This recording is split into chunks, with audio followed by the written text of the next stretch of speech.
तरह से बीपीएससी अपना पैटर्न चेंज कर रहा है, उस हिसाब से हम इन दोनों चीजों को साथ लेकर चलेंगे, तभी हम वहां पर क्वेश्चंस को बहुत बेहतर तरीके से सॉल्व कर पाएंगे। तो अगर मैं बात करूं ज्योग्राफी की, तो ज्योग्राफी में 15, 16, कई बार 18 क्वेश्चन भी आ जाते हैं।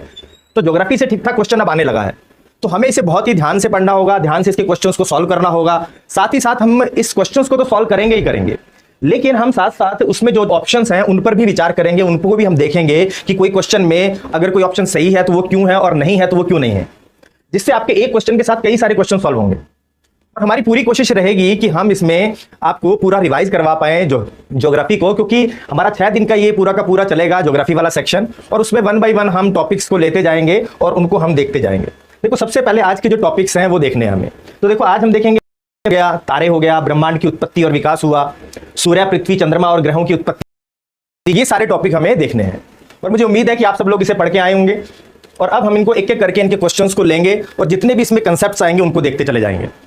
तो देखो, हम ज्यादा लेट नहीं करते हैं और शुरू करते हैं इसको यहां से। देखो, सबसे पहला जो यहां पर है वो है आपका बिग बैंग से क्वेश्चन। तो क्योंकि यूनिवर्स की जो शुरुआत मानी जाती है वो बिग बैंग से ही मानी जाती है, तो अगर हम बिग बैंग थ्योरी की बात करें तो ये बहुत इंपॉर्टेंट थ्योरी है, और इस वाले सेक्शन में यूनिवर्स वाले में कुछ कुछ साइंस का पार्ट, तो इसे हमें समझना भी है और क्वेश्चन को भी सॉल्व करना है, तो मैं दोनों चीजें साथ लेके चलूंगा। तो देखो, सबसे पहला क्वेश्चन हमारा इसमें लिखा है कि बिग बैंग थ्योरी के संदर्भ में नीचे दिए गए कथनों पर विचार करें। तो सबसे पहला कथन क्या है? यह पदार्थ के साथ साथ अंतरिक्ष और समय की उत्पत्ति की व्याख्या करता है। दूसरा, यह बताता है कि ब्रह्मांड एक बहुत गर्म और घनी अवस्था से उत्पन्न हुआ है। तीसरा कह रहा है कि यह बताता है कि बिग बैंग से पहले क्या मौजूद था। और फिर लिखा है कि ऊपर दिए गए कथनों में से कौन से सही हैं, फिर आगे ऑप्शन दिए हैं। तो हमें देखो, सबसे पहले तो विचार करना होगा इन कथनों पर, पहले इनको पढ़ें हम और इनको सोचें कि इन पर हम कैसे इनको देख सकते हैं। कथन गलत है और इसी तरह अगर हम इंग्लिश में देखें तो इसको देखो पढ़ लेते हैं। Consider the following statements regarding the big bang theory. It explain the origin of space and time along with matter, कि ये स्पेस और टाइम के साथ साथ मैटर की उत्पत्ति को भी बताता है।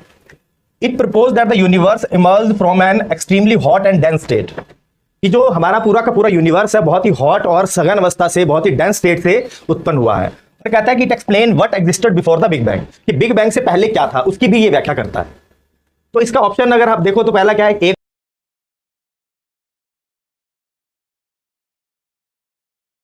क्या, तो पहले इसका बताएं, कहीं से शुरू करते हैं। अच्छा, कुछ लोग डी बता रहे हैं, कुछ लोग इसका ए बता रहे हैं। ठीक है, तो इसको देखते हैं हम। पहले मैं इसके बारे में थोड़ा सा समझाता हूं, फिर बताता हूं आपको कि देखो, पहला सिद्धांत क्या कह रहा है कि पहली बात में कि यह पदार्थ के साथ साथ अंतरिक्ष और समय की उत्पत्ति की व्याख्या करता है। दूसरा, यह बताता है कि ब्रह्मांड एक बहुत गर्म और घनी अवस्था से उत्पन्न हुआ है। और तीसरा कि बताता है कि बिग बैंग से पहले क्या मौजूद था। तो इसको ध्यान रखें, तो ये वाला ऑप्शन इसका नहीं है, ये दोनों है, 1 और 2 है। तो ऑप्शन तो हमें क्यों पर बात करनी है। तो देखो, बिग बैंग थ्योरी कहता क्या है, तो इसको समझते हैं। सारे क्वेश्चन देखेंगे आगे आने वाले की सॉल्व हो। बिग बैंग सिद्धांत ब्रह्मांड की उत्पत्ति के संबंध में एक सिद्धांत है।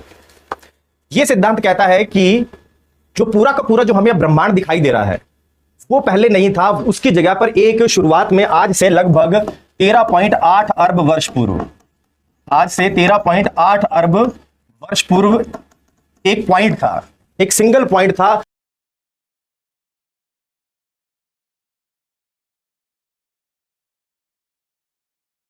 सब दे रहा है वो एक जगह मौजूद था। तो ये जो एक अलग उसने बताया कि एक स्थान था, एक पॉइंट था जहां पर सारे के सारे ब्रह्मांड का पदार्थ एक ही जगह मौजूद था, और इसको उसने कहा सिंगुलैरिटी। इसको कहा गया सिंगुलैरिटी। सिंगुलैरिटी का हिंदी में अर्थ होता है विलक्षणता, इसको कह देते हैं विलक्षणता। अर्थात आप सोचो, ये एक विलक्षण चीज ही तो है कि ब्रह्मांड में जितना कुछ हमें दिखाई दे रहा है वो सब एक ही जगह पर। कहा गया कि ये जो पॉइंट था, इसका तापमान जो था वो अनंत था, इसका जो द्रव्यमान था वो भी अनंत था, इसका जो घनत्व था वो भी अनंत था। मतलब सारा मैटर जब एक ही जगह आएगा तो उसका तापमान भी अनंत होगा, द्रव्यमान भी अनंत होगा, उसका घनत्व भी अनंत होगा। तो ये सारा मैटर जब एक जगह था तो इसीलिए इसको क्या बोला, सिंगुलैरिटी बोला, इसको विलक्षणता बोला। एक विलक्षण चीज है, पॉसिबल नहीं है। अगर सोचें तो ऐसा होना बहुत मुश्किल है कि सारा पदार्थ एक ही जगह पे आ जाए, उसका तापमान अनंत हो, उसका घनत्व अनंत हो। कि इससे पहले ना तो टाइम था और ना ही इससे पहले कोई स्पेस था। मतलब समय की शुरुआत भी इसके बाद ही हुई है, बिग बैंग। मतलब इस समय पर ना तो कोई समय था, ना कोई स्थान था, ना कोई ब्रह्मांड था, सब कुछ यही था, सिंगुलैरिटी जिसे बोला गया विलक्षणता। और फिर कहता है कि इसमें एकदम से विस्फोट होता है और ये पूरा का पूरा उड़ जाता है एक तरह से, इसीलिए इसका नाम रखा गया है बिग बैंग। मतलब इसी तरह हिंदी में इसको बोलते हैं महाविस्फोट सिद्धांत, कि इसी के बाद स्पेस शुरू हुआ।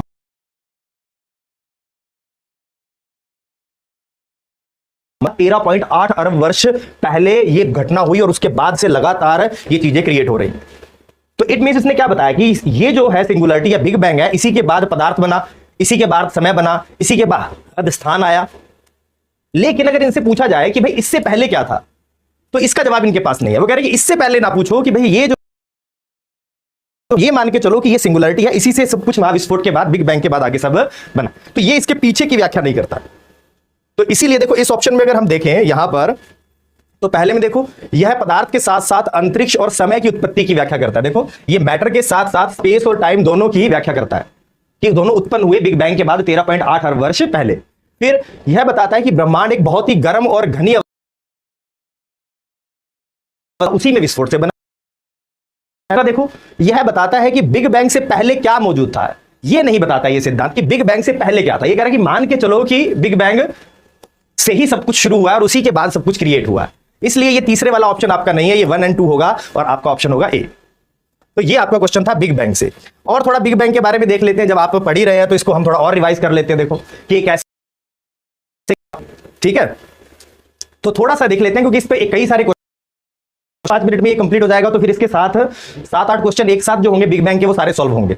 तो देखो बिग बैंग कह रहा है कि ये बिग बैंग है, यहां पर शुरुआती फेज में इसका जो अनंत द्रव्यमान वाला सिंगुलरिटी है ये, और इसमें विस्फोट हुआ, और विस्फोट होने के बाद ब्रह्मांड में अचानक से विस्तार हुआ। देखो ऐसे ब्रह्मांड ऐसे फैल गया और उसके बाद से लगातार ये ऐसे फैलता ही जा रहा है। अब हम बात करें हमारी, तो हम यहां पर है। देखो 13.8 अरब वर्ष बाद, मतलब इसके 13.8 अरब वर्ष बाद हम यहां पर है, और ये यहां शुरू हुआ था। इसके बाद तुरंत क्या हुआ, देखो इसमें बहुत ही ब्रह्मांड एकदम से फैल गया, जिसे हमने बोला इन्फ्लेशन। और उसके बाद सबसे जो मूलभूत कण है उनका निर्माण हुआ। जैसे आपने सुना होगा क्वार्क, आपने सुना होगा इलेक्ट्रॉन। तो यहां पर क्वार्क और इलेक्ट्रॉन बने, मतलब पूरा का पूरा जो अंतरिक्ष था, जो स्पेस था, यूनिवर्स था, वो सूप की तरह था, लसलसा था। फिर धीरे धीरे तापमान और कम होने लगा, तो धीरे धीरे प्रोटॉन बने, न्यूट्रॉन बने, और कम हुआ तो हाइड्रोजन का एटम बना। तो देखो 3,80,000 साल बाद, ये याद रखने वाली जगह है कि देखो ये बिग बैंग हुआ था, इसके 3,80,000 साल बाद हाइड्रोजन का न्यूट्रल एटम बना था। मतलब हाइड्रोजन जो बना है, सबसे पहला जो तत्व बना वो कौन सा था, हाइड्रोजन था। और वो बना कब, इस बिग बैंग के 3,80,000 साल बाद। और इसके बाद जब बनने के बाद ये जो हमारा पूरा का पूरा जो यूनिवर्स था ये पारदर्शी हो गया, और उसके बाद यहां से हमें लाइट आने लग गई। ठीक है, तो यहां पर देखो, तो बिग बैंग के बाद ऐसे विस्तार कम होने लगा। हम यहां पर हैं वर्तमान में, धीरे धीरे क्वार्क कण बने, इलेक्ट्रॉन बने, उनके जुड़ने से प्रोटॉन बने, न्यूट्रॉन बने, उनके जुड़ने से हाइड्रोजन बना।